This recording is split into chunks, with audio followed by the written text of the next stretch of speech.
श्री महाराज जी का जीवन एक ओर तो श्री राधा कृष्ण की आराधना में सर्वथा समर्पित है, तो दूसरी ओर प्राणी मात्र के कल्याण में भी समर्पित है। उनकी आंखें न केवल श्री राधा कृष्ण से मिलन के लिए बरसती हैं, बल्कि सभी मनुष्यों के उत्थान के लिए भी उनके सजल नेत्र छलक पड़ते हैं। आमतौर पर लोगों की ये धारणा होती है कि ऐसे जगत गुरु की उपाधि से अलंकृत ऐसे ज्ञानी आम व्यक्तियों की पहुंच से सर्वथा दूर होते हैं। लेकिन परम दयामय श्री कृपालु जी महाराज की स्थिति इसके विपरीत ही है। वे तो अधिक से अधिक मनुष्यों के कल्याण के लिए स्वयं ही आगे आते हैं।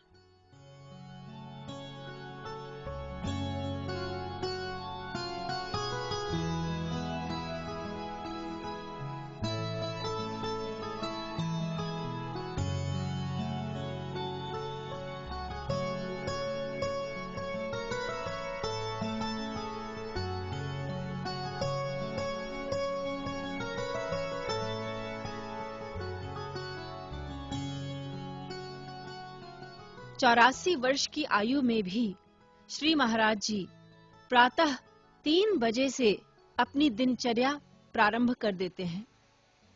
इस प्रकार वे हमको आध्यात्मिक शिक्षा के साथ-साथ स्वस्थ रहने की शिक्षा भी देते हैं।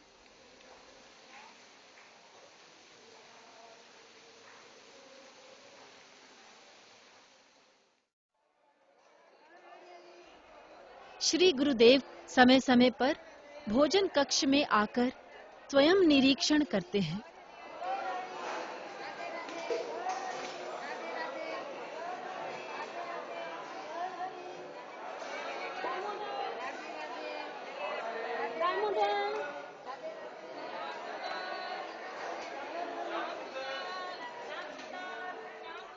इस विश्व के पंचम मूल जगत गुरु एवं लाखों भक्तों से घिरे होते हुए भी श्री महाराज जी भक्तों को व्यक्तिगत समय देते हैं और उनकी आध्यात्मिक शंकाओं का समाधान भी करते हैं। जब तक आपकी कृपा ना हो चिंतन कहते हो, कोशिश तो करता है, हम तो बड़ी कोशिश करें लेकिन होता नहीं। अगर भगवान या महापुरुष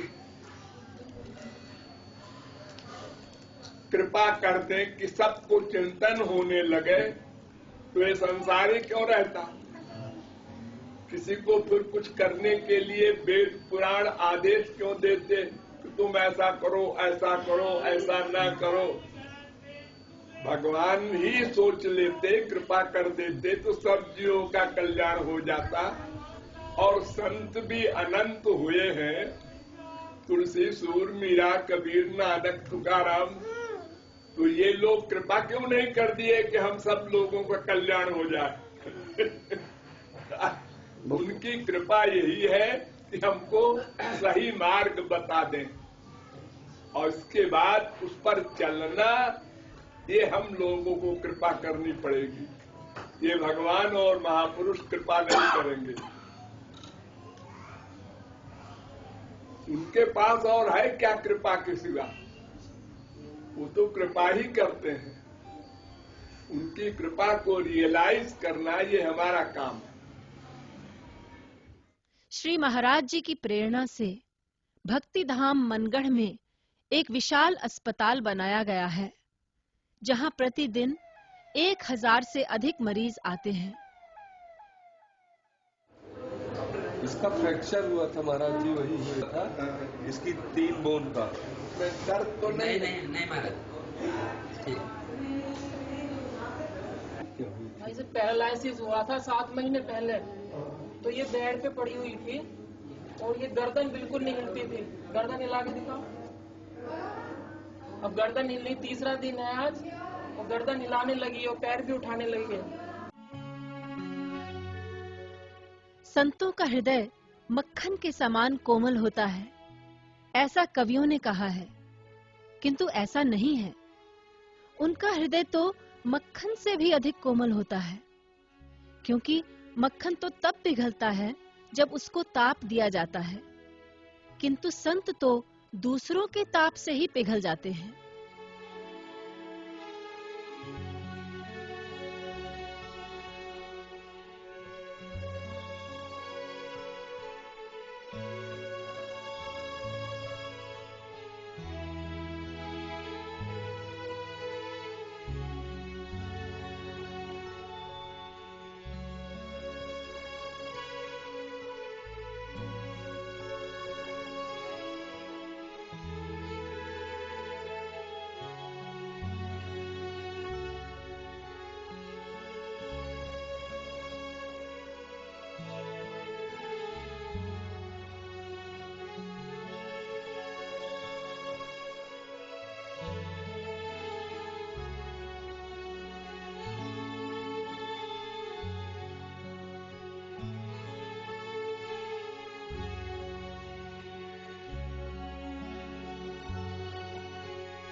जहां एक गुरु एक अभिभावक की तरह हमारा मार्गदर्शन करते हैं, वहीं एक सखा के समान प्रायः हमारे बीच बैठ हमसे बातचीत भी करते हैं।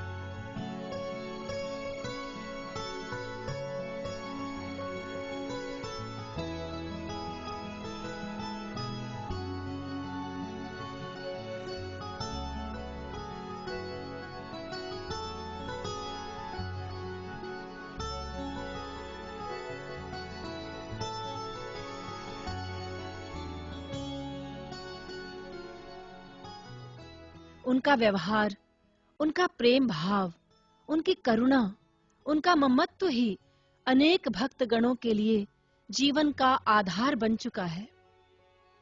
ऐसे ममतामय, अतिशय कोमल भावनाओं और उदार चित्त के स्वामी श्री कृपालु जी महाराज को गुरु रूप में पाकर कौन नहीं धन्य होगा।